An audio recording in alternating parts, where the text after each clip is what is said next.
Do you ever feel sorry for Damon Dash, man? Whenever you hear about like his financial problems and things like that. Nah, Dame's a hustler. Dame will figure it out. Like Dame, very smart guy. I feel so happy it's you. When a mouth couldn't miss them in that stupid ass suit. I'm sorry. I know it's elder abuse, but somebody needs a stinking, and I think that it's you. Who the fuck disrespects that OG? The motherfucker helped you, and he helped me, and I think it's looking plain to see. You're starting to look gay like Jason Lee, and your man very breasting too. Matter of fact, all y'all breasting, y'all the breasting crew. Breasting crew, breasting crew. Matter of fact, all y'all breasting too. We was looking for the huckleberry and we're glad it's you. Ew, what's that smell? Doo-doo. P-U, P-U, P-U, P-U, P-U, P-U. You're right. Cheap, cheap. I already made it just like cheap. We were looking for the huckle, so happy it's you. When a mouth couldn't miss them in that stupid ass suit. I'm sorry. I know it's elder abuse, but somebody needs a stinking, and I think that it's you. Who the fuck disrespects that OG? The motherfucker helped you, and he helped me. You know, so he'll figure it out. He was definitely playing your album and on Instagram. Yeah, did you see that video? Bittersweet. Nah, I didn't see it. He was in the barbershop, bobbing his head crazy to it. He said he liked it. He said he felt like he was a part of that. And he knows you're telling the truth. Mm-hmm. I feel like, you know, what people gotta understand, I mean, nothing gonna change the way I feel about Damon. You know, no matter no time or space, no separation or anything. You know, I got love for Damon Dash the same way as I did before. Jay's breath always used to stink. And you know why? Because for some reason, don't you hate when they got bad breath and chew Big Red?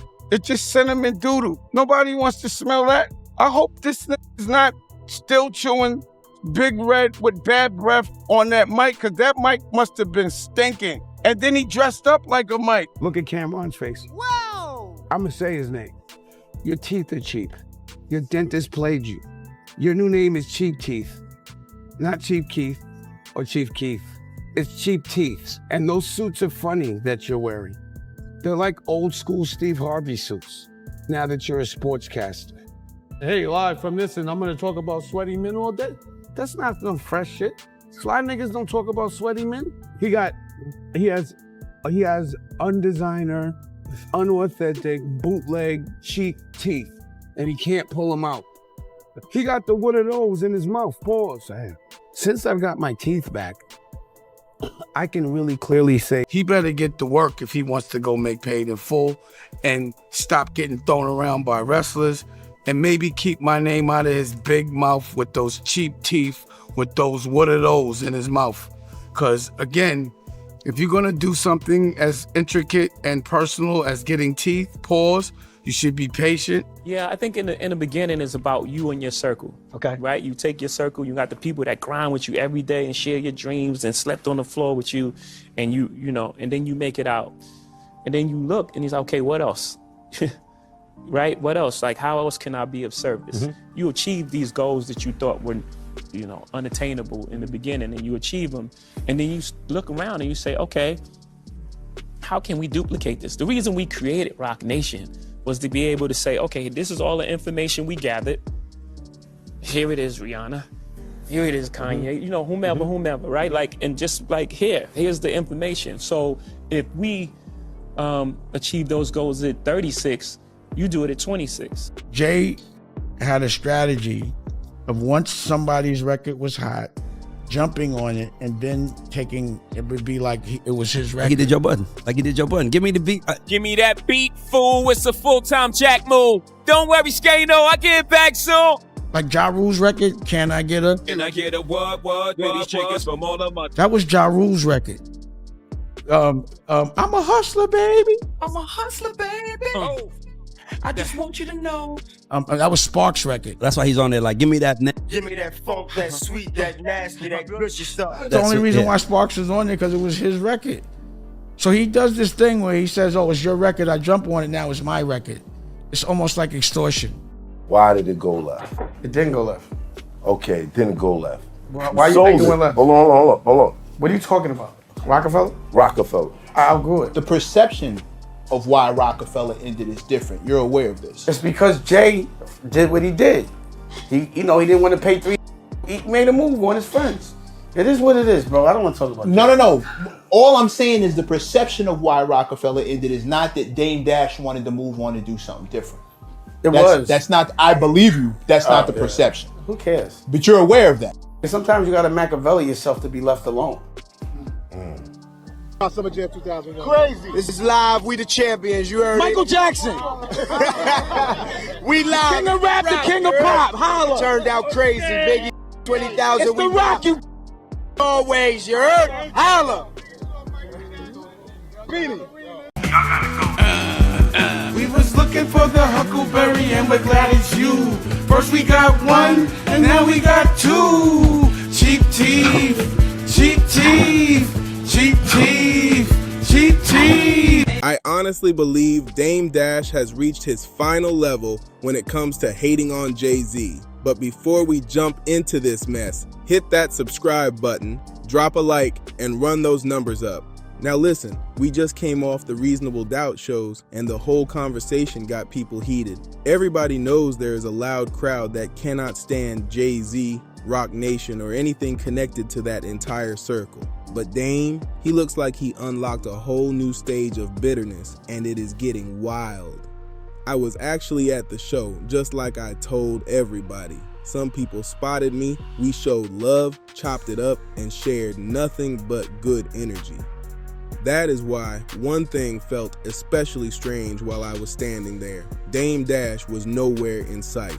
For somebody who grew up watching Dame, Jay, and Roc-A-Fella move like one powerful unit on television, that absence hit different. These men helped build that legacy together, so seeing Reasonable Doubt celebrated without Dame in the building felt almost unreal. I looked around the room, took in the moment, and said, yo, you know what? For one moment, let's throw all the drama aside and erase everything that happened between Dame and Jay. Just picture Dame standing there during that Reasonable Doubt celebration. That would have been a powerful sight for hip-hop, especially for everyone who remembers Roc-A-Fella at its peak. But Dame keeps doubling, tripling, and quadrupling down on everything he feels about Jay-Z, Reasonable Doubt, and those shows.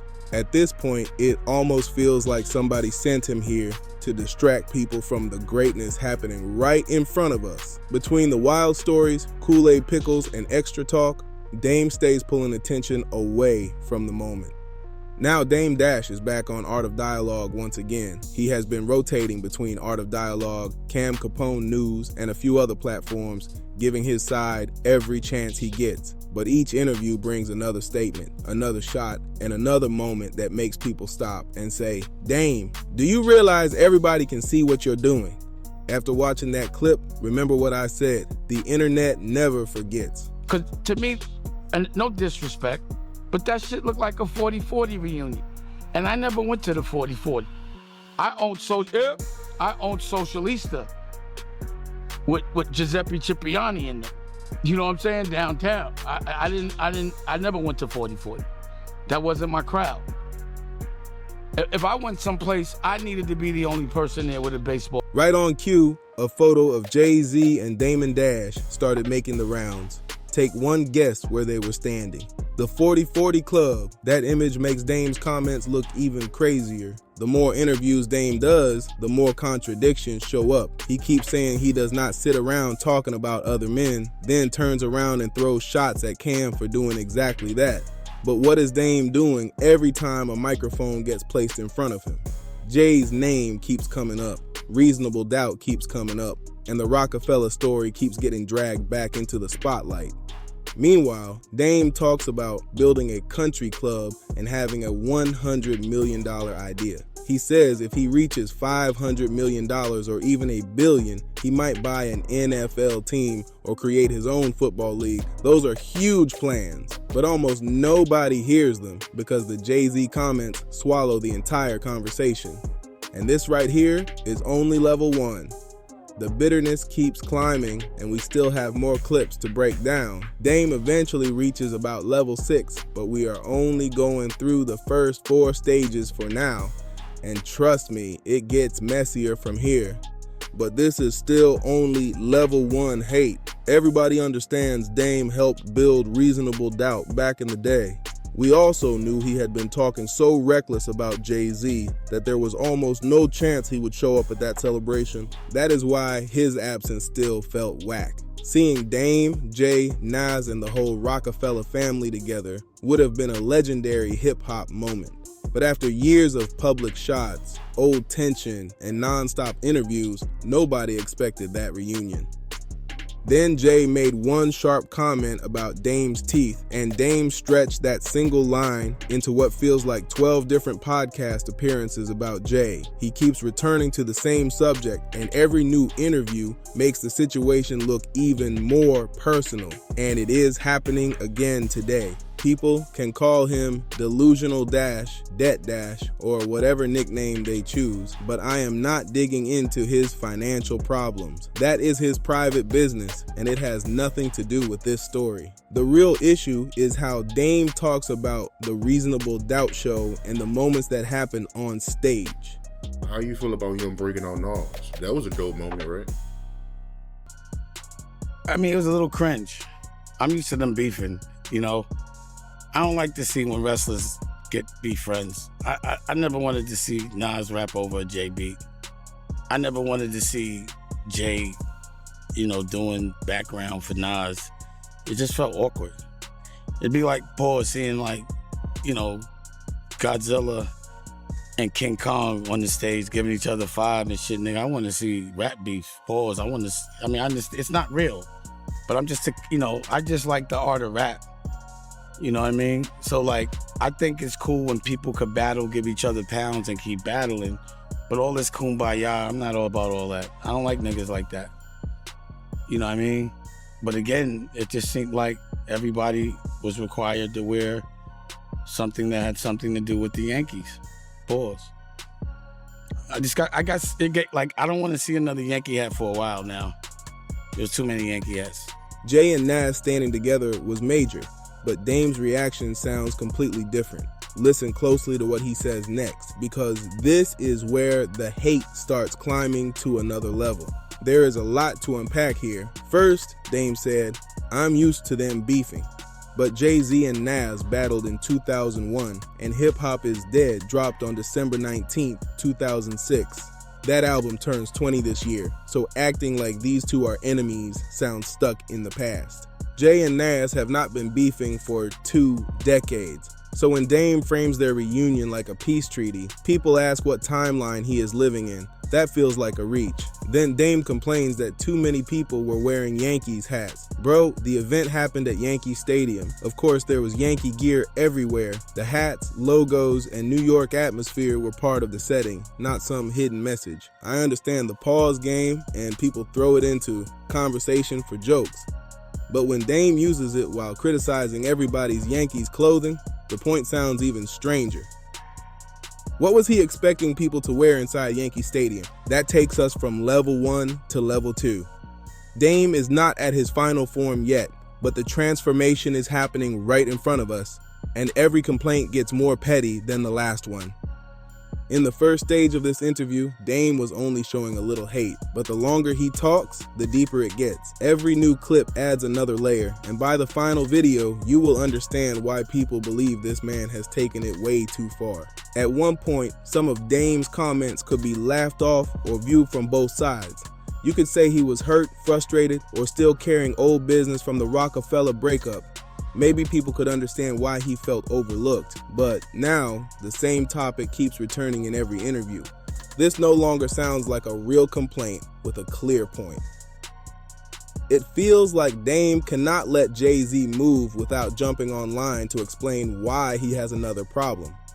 Every celebration, performance, interview, or business move somehow becomes another chapter of Dame versus Jay. That is what makes this stage different right now. The arguments are getting weaker, the shots are getting more personal, and the whole thing feels less like unfinished business and more like an obsession. Dame keeps telling people he moved on, but his interviews tell a different story. And yes, you could say it's hating because, yeah, them niggas sued me, lied on me, and then waited 30 years to put it out, but for some reason didn't put it out 29 years before that. Not a 10th anniversary, not a 15th anniversary, not a 25th anniversary, but the year all of a sudden my shit goes to auction. Now it's the 30th anniversary and you selling a whole lot of Mitchell and Ness and probably, you know, all that type shit. Using my shit for that. That's not what Reasonable Doubt was for. Reasonable Doubt was anti-commercial. We were independent. When we went gold, I put out an ad in Billboard like this, fuck y'all. We did it without y'all. I did that. And now look at us, just whoring out. And yes, of course Homeboy's gonna listen. He better listen. He knew better than that. You see he takes my advice. He's still my little homie. So I'm gonna always make sure that regardless of what, I'm gonna say what needs to be said to help him. And I know he's gonna listen. But look at what Roc-A-Fella looks like. Look at what Roc-A-Fella was looking like with me, how much fun it was, and look how many special guests you have to have without me. Listen closely to what he says next, because this is where things get even stranger. Should have stayed in food and beverage. Too much flossing, too much Sam Rothstein. That is what Dame said, and the criticism sounds more personal than serious. But here is the part. Dame was involved in Reasonable Doubt.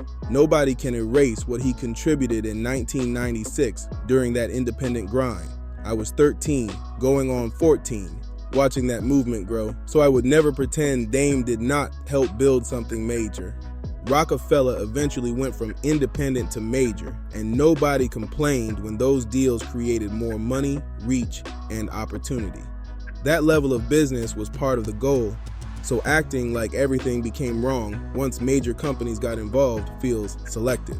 This conversation is not supposed to be an independent versus major debate. These shows were a celebration. Yes, they honored the music, but they also proved that Reasonable Doubt still matters decades later. People love saying hip-hop has lost its power, yet thousands came out to celebrate one album from 1996. That was the message behind the night, but Dame seems focused on the suits, the image, and who looked too flashy.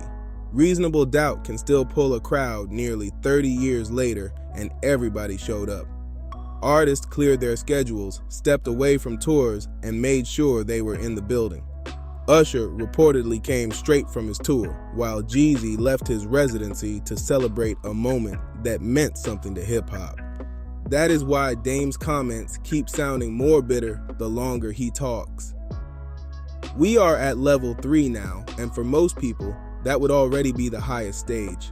But Dame somehow finds another gear and pushes the situation even further. He already made that strange comment about being used to Jay-Z and Nas beefing. Even though their battle ended around 20 years ago, their issues started roughly 25 years back. So acting like that tension is still fresh makes no sense. Jay and Nas have shared stages, worked together, and moved far beyond that chapter. But what Dame says next takes this drama to a much lower place. This is not just another complaint about Jay, Roc-A-Fella, or the Reasonable Doubt celebration. He brings Beyonce into the conversation, and that is where the tone shifts completely. There comes a point where old frustration starts looking way too personal, and Dame may have crossed it. At some point, Dame has to look in the mirror and start healing. Not fake healing for the cameras, real healing, where he takes time, does the work, and releases whatever anger he still carries toward Jay-Z. Because every time Dame speaks like this, another piece of his legacy gets buried.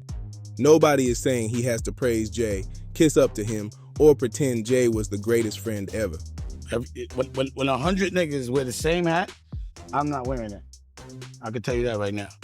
Right or wrong? Do you want to wear the same hat that everybody's wearing? Exactly. So it was like, all right, too much Yankee, man. Pause.